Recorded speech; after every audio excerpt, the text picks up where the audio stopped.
Saudara-saudara pendengar yang kami kasihi dimanapun Anda berada, Anda kembali bersama kami dalam acara Telaga, Tegur Sapa Gembala Keluarga. Saya Gunawan Santoso dari Lembaga Bina Keluarga Kristen akan berbincang-bincang dengan Bapak Pendeta Dr. Paul Gunadi. Beliau adalah seorang pakar dalam bidang konseling serta dosen di Seminari Alkitab Asia Tenggara, Malang. Perbincangan kami kali ini merupakan kelanjutan dari perbincangan kami terdahulu tentang hidup dengan pasangan. Dan ini merupakan suatu sharing dari hidup tanpa penyesalan. Kami percaya acara ini pasti bermanfaat bagi kita sekalian, dan dari studio kami mengucapkan selamat mengikuti. Pak Paul, pada kesempatan yang lalu kita berbincang-bincang tentang hidup dengan pasangan, dan ternyata ada banyak perasaan-perasaan di dalam pasangan suami istri itu yang bisa membawa dampak negatif di kemudian hari, yaitu mereka menyesali pasangannya. Nah, itu perasaan-perasaan apa saja Pak Paul yang seringkali membuat orang itu menyerah? Ada beberapa perasaan Pak Gunawan yang membuat kita itu akhirnya terlalu cepat menyerah ya dalam pernikahan kita. Nah, yang pertama adalah perasaan kecewa ya, karena terlalu kecewa, udahlah kita nyerah, kita nggak mau lagi membahas masalah kita. Atau karena frustrasi, kok pasangan kok nggak memberi respon seperti yang kita harapkan. Udahlah, kita nggak usah lagi minta dia atau tegur-tegur dia, kita diamkan dia. Atau yang ketiga adalah akhirnya kita merasa pasangan kok nggak lagi memperhatikan kita. Mungkin nggak lagi mengasihi kita, atau kita merasa dia kok nggak lagi menghormati kita. Dan dengan cepat kita berkata, ya udah, kalau itu memang kehendaknya nggak lagi mau menghormati saya, atau nggak lagi mau mengasihi saya, udah, saya nggak mau tahu lagi. Atau yang lain adalah ya kita kadang merasa letih, karena kok pasangan kita itu nggak mau berbagian di dalam mengurus keluarga kita. Akhirnya semua beban ada pada pundak kita. Kita minta bantuannya, tapi yang nggak pernah mendapatkan tanggapan yang positif. Ya udahlah, akhirnya kita juga nyerah lah, nggak minta-minta dia lagi. Tapi ya membuat kita itu sebetulnya jengkel sekali, marah sekali, karena capek yang ngurus semuanya ini, dan dia nggak mau bantu kita sama sekali. Dan ya akhirnya udah kita nyerah, kita diamin dia. Dia mau berbuat apapun kita nggak mau gubris lagi. Dan juga memang ada yang menjadi seperti itu ya, nyerah buru-buru karena pasangannya bermasalah. Mungkin ya kita kaget, kita mengetahui dia kok terlibat utang, atau kita kaget dia kok rupanya ada pasangan selingkuh atau apa yang lain-lain. Kita nggak mau lagi urus, kita pokoknya berkata udah cukup, saya nggak mau lagi sama dia karena dia berbuat ini. Tapi ya poinnya saya adalah yang telah kita angkat pada waktu yang lampau, jangan cepat menyerah. Ya, banyak orang yang karena emosi mengambil keputusan dengan drastik, menyerah dalam pernikahan, namun di masa tua mereka menengok ke belakang dan menyesali keputusannya itu. Menyerah itu sendiri memang menyakitkan, Paul. Tetapi kalau memang sudah tidak ada pilihan lain, ya jalan satu-satunya harus ditempuh itu. Namun sebelum kita sampai ke sana, Pak Paul, apakah ada hal-hal yang kita bisa perhatikan supaya kita itu tidak cepat menyerah gitu, Pak Paul? Ada beberapa masukan ya Pak Gunawan yang bisa saya tawarkan atau berikan kepada para pendengar kita. Pertama adalah selesaikan masalah. Ya, kadang karena kita tidak mau bertengkar, ya kita putuskan untuk tidak mengangkat masalah, udah diamin aja dah, udah kubur aja masalah dah. Nah, saya mengerti ya, tidak semua masalah harus dibahas saat itu juga. Tidak ya, ada masalah yang mesti ditunda pembahasannya guna mencari kesempatan yang lebih baik atau lebih tepat.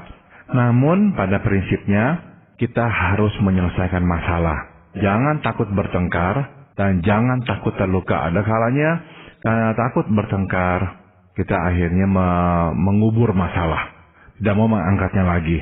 Tapi masalah itu tuh meskipun dikubur tetap ada. Nah, tinggal tunggu waktu, akhirnya masalah yang sama itu keluar, dan seringkali waktu keluar dengan ledakan yang lebih besar karena sudah bertumpuk-tumpuk dengan masalah sejenis.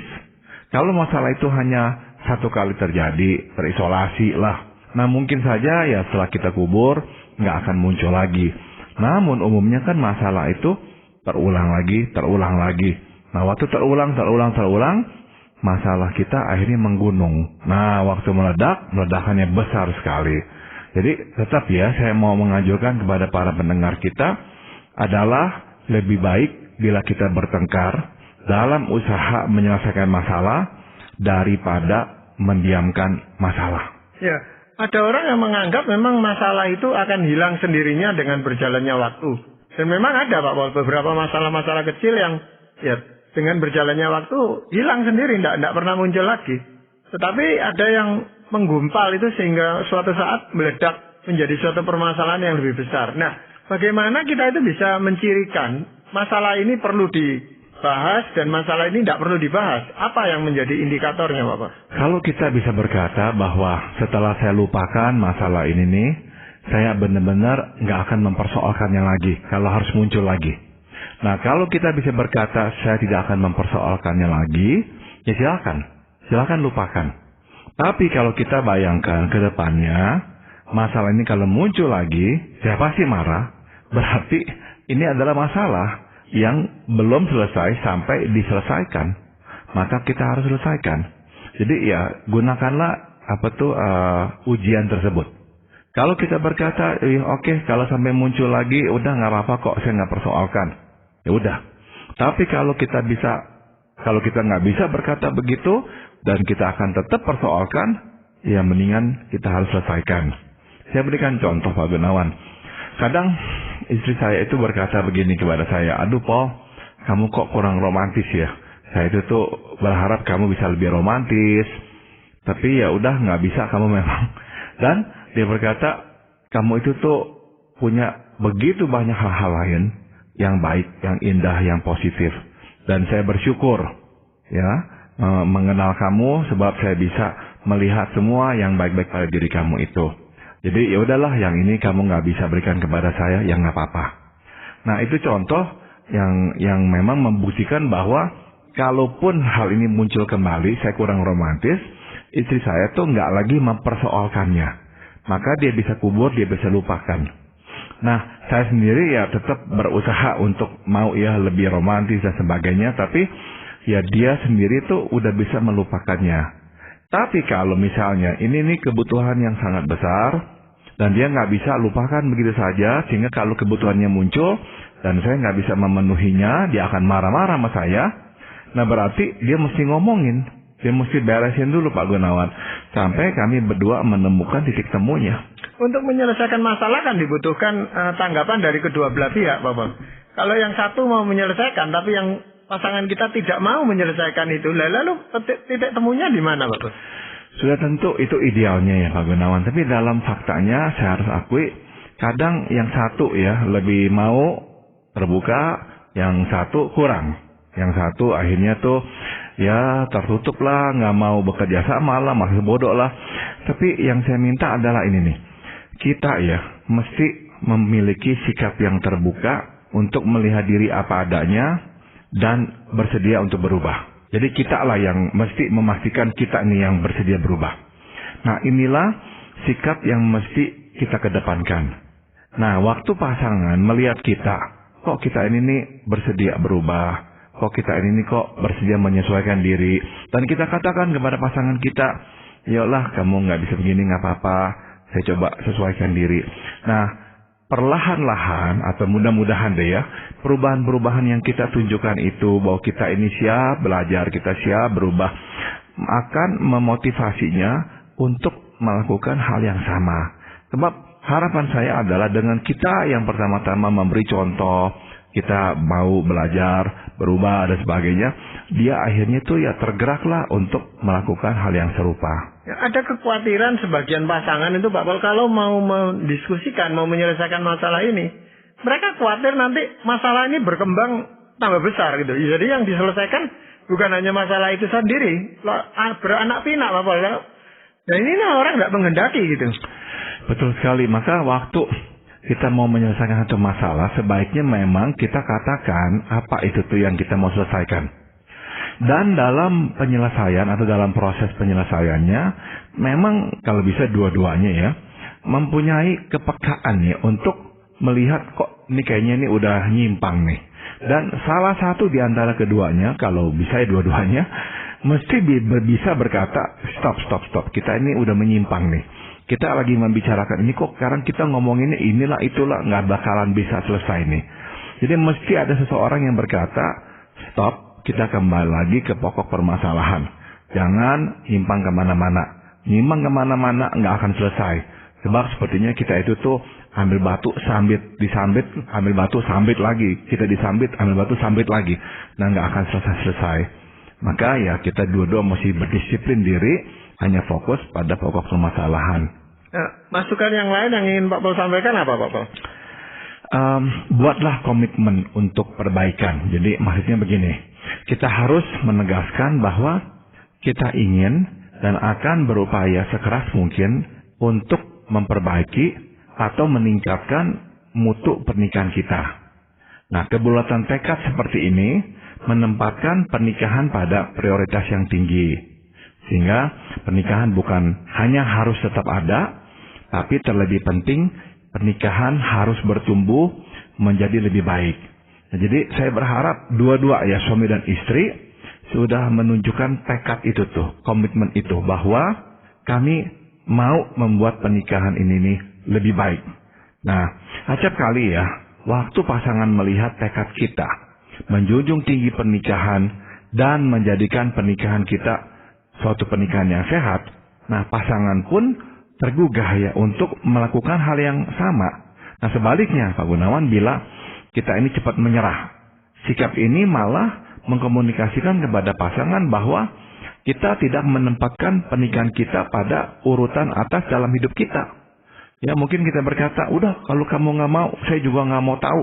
Udah berhenti aja di sini. Buat apa? Udah, kamu rasa kamu aja yang bisa hidup sendiri. Saya juga bisa hidup sendiri kok. Nah, perkataan seperti itu tuh mengkomunikasikan kepada pasangan kita memang nggak menempatkan pernikahan pada prioritas yang tinggi. Akhirnya dia cenderung melakukan dan mengatakan hal yang sama.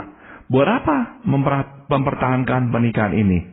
Kalau engkau sendiri tidak menganggap pernikahan ini layak dipertahankan, ya udah akhirnya dua-dua punya tanggapan seperti itu, ya udah bubar dah, dua-duanya menyerah. Makanya jangan sampai ya kita melakukan hal itu.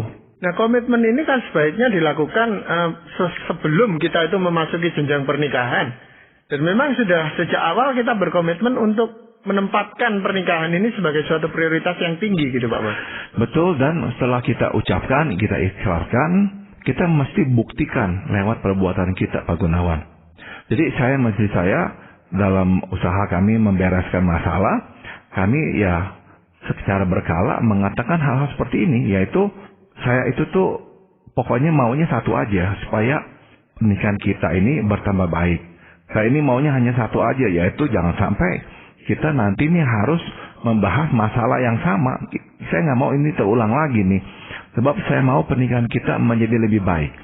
Nah, perkataan-perkataan seperti itu tuh sangat ini yang menyejukkan hati. Bahwa kita ini sebetulnya nggak tertarik untuk memenangkan pertempuran. Untuk membuktikan siapa salah siapa benar. Tapi mau menjadikan pernikahan kita lebih baik saja. Nah, untuk hal-hal seperti itu Pak, peranan komunikasi suami istri itu kan sangat penting. Bagaimana kita berkomitmen dan bagaimana pasangan kita tahu bahwa kita itu punya komitmen kan lewat komunikasi itu Pak Bos. Betul Pak Gunawan. Jadi memang kita nggak bisa memutuskan tali komunikasi. Ya, ini kecenderungan yang amat sering dilakukan oleh pasangan nikah Pak Gunawan. Yaitu udah dah diam aja dah, udah dah masa bodoh, udah dah nggak usah ngomong. Tapi itu benar-benar pembunuh tali relasi. Jadi komunikasi itu seperti darah ya, yang mengangkut oksigen dan membuat tubuh kita itu bisa berfungsi. Kalau nggak ada oksigen karena nggak ada darah, nah akhirnya tubuh kita akan mati. Nah, itulah komunikasi dalam pernikahan. Ya, mungkin ada hal lain lagi Pak Paul yang Pak Paul ingin berikan sebagai masukan. Yang berikut adalah kita harus memulainya. Kita memang bukan manusia yang sempurna ya Pak Gunawan. Jadi ada kalanya kita pun berbuat salah. Nah, kita mesti ya bersedia dikoreksi oleh pasangan kita. Dan mengambil inisiatif untuk berubah. Nah, suatu kita datang kepada pasangan kita dan memintanya untuk mengoreksi kita. Jadi kita benar-benar berkata, ya saya tahu saya ada kelemahan. Coba beritahu saya, apa tuh kelemahan saya yang kau inginkan untuk berubah. Nah, tidak bisa tidak ya, hal ini akan membuatnya tercengang, kaget. Dan tatkala kita terus datang kepadanya dan memintanya untuk mengoreksi diri kita, pada akhirnya ia pun dipaksa untuk bercermin diri. Ia pun akan diingatkan bahwa sebenarnya dirinya juga perlu dikoreksi dan berubah. Artinya, lama-kelamaan tuh kalau dia sering mendengar kita berkata, ya tolong koreksi saya, ada hal apa tentang diri saya yang kau rasa perlu berubah. Nah, lama-kelamaan, ya kalau dia masih punya hati nurani deh ya, dia akan merasa ya tidak enak. Kok pasangan saya saja yang minta dikoreksi, yang terbuka dengan fakta dia itu lemah. Kok saya nggak pernah ya? Nah, gara-gara itu tuh, dia itu dipaksa melihat dirinya dan akhirnya tuh ia terdorong untuk berkata, iya saya juga nggak sempurna ya. Apa tuh tentang diri saya yang perlu untuk diubah. Nah, mulailah roda berputar, kita masing-masing bersedia untuk berubah. Ada pasangan yang tidak berani mengoreksi pasangannya, itu karena kalau dikoreksi marah. Pada awalnya memang dia minta, tolong tunjukkan kelemahan saya. Tapi begitu kelemahan-kelemahannya dibukakan secara terus terang, dia marah Pak Pol. Dan lain kali dia tidak mau lagi memberikan koreksi. Nah, maka dalam kasus seperti itu, kita mesti berkata kepada dia begini, saya ya takut sekali sebelum saya ngomong, sebab ini nih yang saya takuti nih, kamu akan marah kalau mendengar koreksian saya. Tapi kan karena kamu yang meminta, ya jadi saya beritahukan. Tapi benar, seperti yang saya takuti, kamu benar-benar marah. Nah, jadi tolong lain kali sebelum minta dikoreksi, kamu tolong tanya dulu, apakah saya akan marah? Kalau kamu menjawab saya akan marah, ya udah, kamu nggak usah minta lagi dah. Sebab ya buat apa? Tapi kalau kamu berkata, oke, saya nggak akan marah, baru ngomong, dan saya akan berikan koreksi kepadamu. Jadi memberikan koreksi terhadap pasangan, ini memang juga dibutuhkan suatu keterampilan khusus gitu Pak Pol. Ya. Supaya pasangan kita itu bisa menerima dan tidak marah, lalu menyalahkan kita karena mengoreksi dia gitu. Ya, jadi salah satu prinsipnya adalah kalau kita itu mau memberikan koreksiannya kepada pasangan kita, ya gunakanlah kalimat yang lebih lembut, suara kita jangan sampai menekan-nekannya atau keras, tapi ya gunakan kata-kata juga yang membangun. Gunakanlah ya misalnya kata-kata saya, bukannya kamu kok begini, kamu kok begitu, bukan, tapi saya ini melihat begini-begini. Nah, saya masih ingat peristiwanya seperti begini. Jadi sodorkan faktanya, kemudian ya bagikan pengamatan kita. Nah, setelah itu baru kita berkata, nah saya itu berharap kalau ini sampai terulang, bisa nggak kamu begini? Sebab ini lebih membuat saya merasa, misalnya ya lebih terhibur atau apa, sehingga saya nggak terlalu tersudutkan. Nah, dengan kata-kata seperti itu biasanya pasangan lebih bisa menerimanya. Ya, ini dengan kita terbuka terhadap suatu koreksi dari pasangan kita, itu lebih menyelesaikan banyak masalah sebenarnya Pak Paul ya. Betul sekali Pak Gunawan. Dan kuncinya tadi saya sudah singgung, kita harus memulainya. Nah, ini kan masalah sebab kita seringkali berkata, ya dia dong yang harus mulai. Kok dia nggak mulai-mulai? Oh tidak, siapapun yang mendengarkan apa yang kita sedang sampaikan, ya haruslah berketetapan hati, oke, saya akan memulai. Saya yang akan terbuka, saya yang mau bersedia untuk dikoreksi oleh pasangan saya. Untuk memulai ini memang banyak hal Pak Pol ya, bukan hanya sekedar minta dikoreksi. Misalnya kita mau minta maaf ya, itu kita yang harus memulai supaya masalah ini bisa terselesaikan Pak Pol. Betul. Jadi saya kira salah satu penyebab ya kenapa kok kita enggan memulai, karena memang gengsi Pak Gunawan. Kita nggak mau tuh merendahkan diri, rasanya kok gengsi kita harus kita korbankan. Tapi kita mau menyelamatkan sesuatu yang sangat penting, keluarga kita. Jadi jangan pikirkan gengsi ya, jangan. Sebab ada hal yang jauh lebih penting daripada gengsi kita. Iya, ada hal lain lagi Pak Pol yang ingin disampaikan? Satu hal lagi yang mesti kita juga lakukan adalah kita harus kreatif. Ya, jika kita menemui jalan buntu, cari jalan lain untuk berbicara kepada pasangan kita. Ya memang kita harus akui kadang kita bukanlah orang yang paling tepat untuk menyampaikan sesuatu kepadanya. Nah, minta bantuan orang lain untuk berbicara kepadanya. Atau mungkin ada kebutuhan dalam dirinya yang tidak terpenuhi. Nah, cobalah untuk penuhi, apalagi kalau kita sudah tahu. Nah, singkat kata, cobalah pikirkan jalan lain untuk memperbaiki relasi. Jangan terus menggunakan cara yang sama, cara yang tidak membuahkan hasil. Nah, misalnya saya berikan contoh, ya kita udah tahu ya bahwa memarahinya tidak membuahkan hasil. Dari dulu kita marah-marahin, ya nggak ada hasilnya. Ya udah, jangan gunakan kemarahan lagi. Ada orang yang terus menggerutu, marah berhari-hari. Nah, kalau kita tahu ini cara nggak tepat, jangan gunakan cara yang sama. Ya, atau kita mendiamkannya karena kita lagi nggak senang, bisa berhari-hari. Dan dia juga sebodoh amat, didiamin aja kita lagi. Berarti kan cara ini nih nggak ada hasilnya. Nah, kita mesti kreatif. Kita mesti gunakan cara yang lain. Jadi misalnya kita bisa bertanya langsung kepadanya. Kalau kita sedang menghadapi ya jalan buntu seperti ini, kita kok nggak mau saling mengalah. Nah, apa tuh yang kamu harapkan dari saya? Cara apa tuh yang paling tepat sehingga saya bisa mengatakan sesuatu kepadamu dan kamu bisa mendengarkannya. Ya, orang menjadi menyerah itu Pak Paul ya. Ketika kreativitasnya berkurang. Dia berkata sudah mencoba beberapa cara, tetapi tidak ada hasilnya. Lalu akhirnya ya dia menyerah Pak Paul. Betul. Jadi kadang-kadang memang setelah mencoba berbagai cara, tapi kok nggak membuahkan hasil, akhirnya kita menyerah.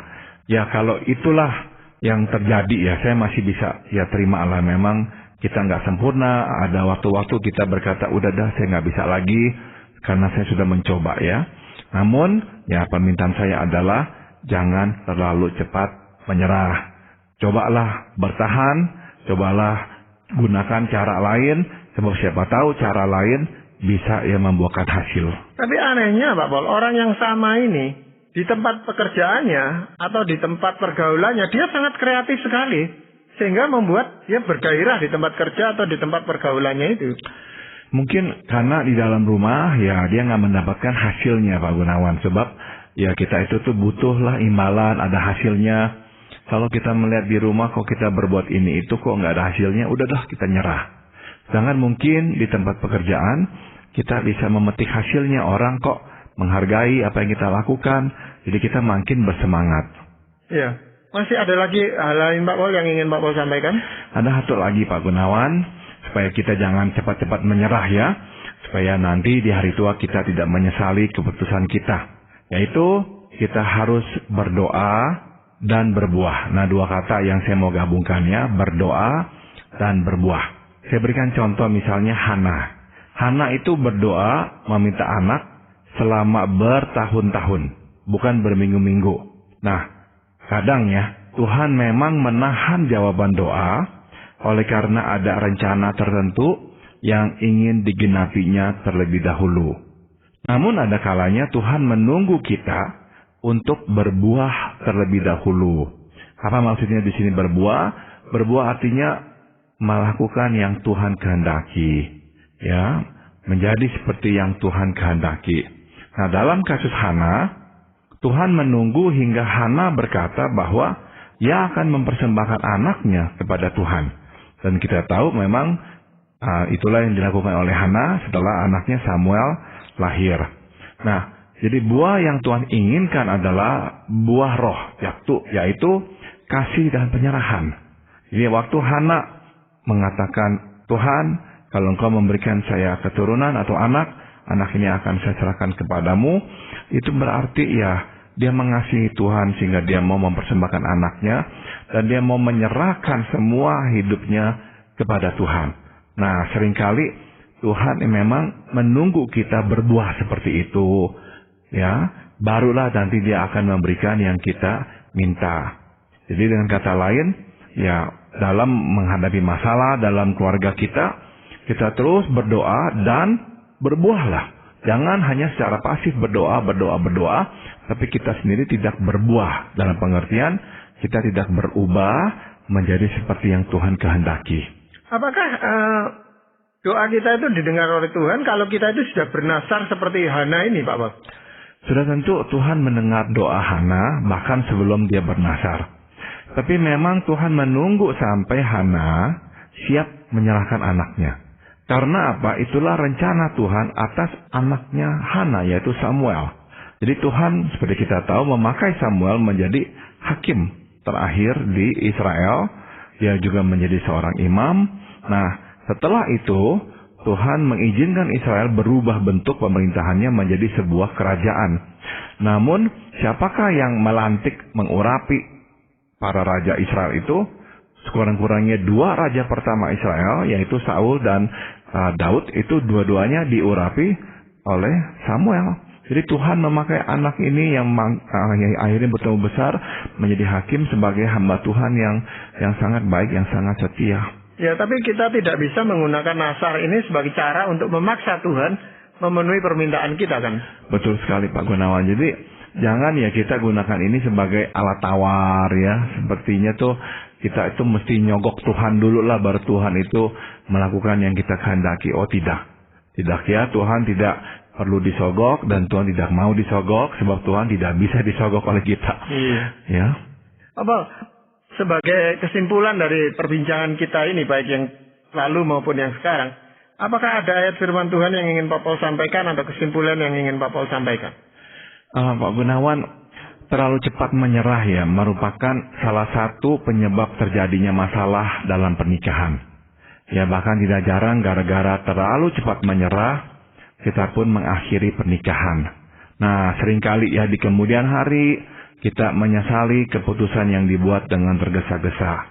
Maka ya pentinglah bagi kita untuk berupaya dan tidak menyerah dengan segera. Nah, kita mesti mencamkan baik-baik firman Tuhan yang dicatat di Matius 7 ayat 11. Jadi jika kamu yang jahat tahu memberi pemberian yang baik kepada anak-anakmu, apalagi Bapamu yang di sorga, Ia akan memberikan yang baik kepada mereka yang meminta kepadanya.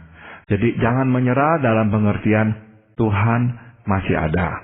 Tuhan mendengarkan doa kita dan Tuhan masih bekerja. Dan kita tidak selalu tahu waktu Tuhan. Ya, itulah hidup pengharapan kita sebagai orang-orang yang percaya kepada Tuhan Yesus. Terima kasih Pak Paul untuk perbincangan kali ini, dan para pendengar sekalian, terima kasih Anda telah mengikuti perbincangan kami dengan Bapak Pendeta Dr. Paul Gunadi dalam acara